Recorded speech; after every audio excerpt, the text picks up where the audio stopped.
Today I'm going to talk about oppositional defiant disorder, or ODD. ODD is a pattern of oppositional, defiant, and hostile behavior toward others, especially close family members. People with ADHD have this more commonly than people without ADHD. It happens 11 times more in ADHD kids than in those without ADHD. Now, with any type of disorder, there's always a spectrum in the symptoms, but from my book I always quote from, Taking Charge of ADHD by Russell Barkley, I'm going to read off a list of what those symptoms might be. So this is measuring the level of defiance in your child. And this is on page 183.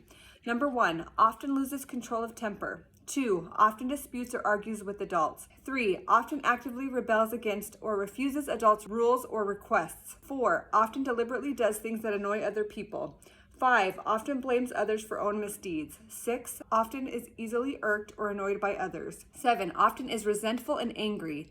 8, often is spiteful or revengeful. Kids with ODD are going to disobey just to disobey. They're going to disagree with you just to disagree. They're going to cause trouble, maybe to get a reaction, and they just want to rebel and just be defiant and oppositional. People with ODD have a real problem with authority, and they hate being told what to do. I really saw this with my dad. He was triggered when people tried to exercise authority over him. He was never afraid to tell anyone off, no matter what position they held or what kind of authority they exercised. Witnessing that as a kid, and sometimes being with my dad when he was doing it, like telling a police officer off or whatever else, it could be really scary and embarrassing. I've recognized this at different times in my life where I have not wanted to do what someone asked me to do just because they asked me. Maybe I was going to do it before they asked me, but because they asked me now, I want to just rebel because I was so annoyed that they would ask me. It's kind of an attitude of like, you're not the boss of me. You can't tell me what to do. I've experienced ODD as a parent as well,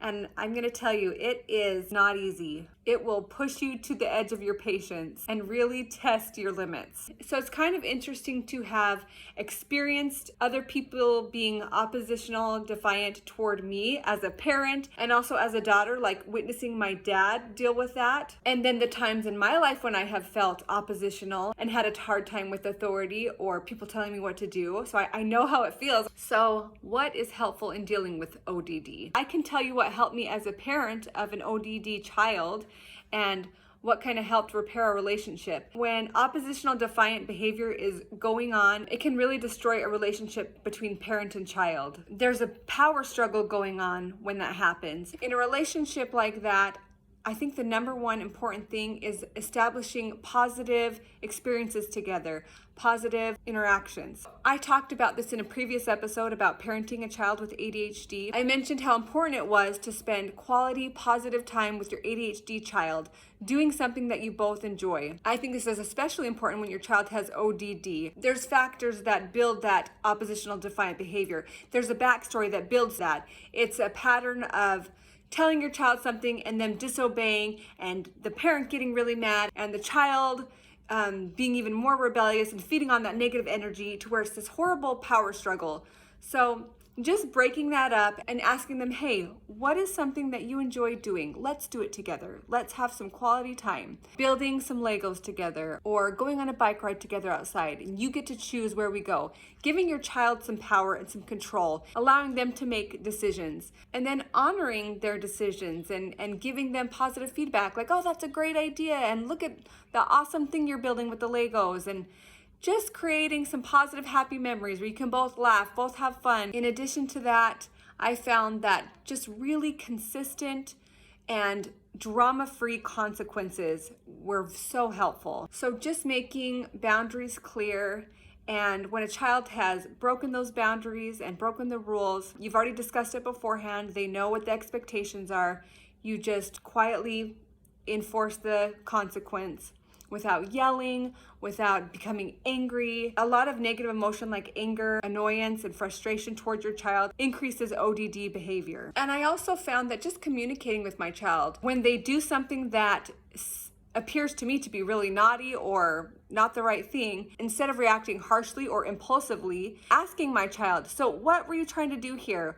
What is going on in your mind? And listening to them, taking the time to hear what their thought process is. Maybe there is a good explanation for what they're doing. When a consequence is needed, just always making sure we follow through instead of giving empty threats. I think it's important to have consistency, but to also not punish excessively or give negative consequences excessively, because that can create a lot of resentment and negativity. Using incentives rather than consequences is always better. So if you're a parent of an ODD child, there's things that we can do to help.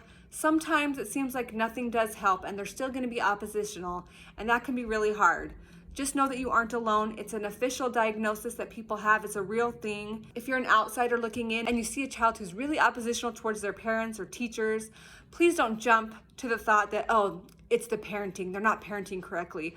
I've experienced that judgment. It feels awful to be judged in that way. And believe me, I've judged myself that way. And I have come to learn that a lot of things aren't in my control, that sometimes your kids just come the way they come. Despite your best efforts, they're going to have these behaviors that are really hard to deal with. And a lot of it is not even in their control. So we need to be compassionate to others and be slow to judge. So if we are the ones who have oppositional defiant disorder, if you're listening and you know that you just can't handle authority, it just drives you nuts and you hate being told what to do, just realize that we're only hurting ourselves when we're like that. It's important to have humility. It's something that we can learn to do. If we want to truly be successful in life, we need to learn to accept our own shortcomings, to be teachable, to take direction from others. We can follow directions. Again, I talk about God a lot, but He can help us be more humble and submissive, which are qualities that a lot of people would say are weak qualities, but I know that they are essential qualities to our success.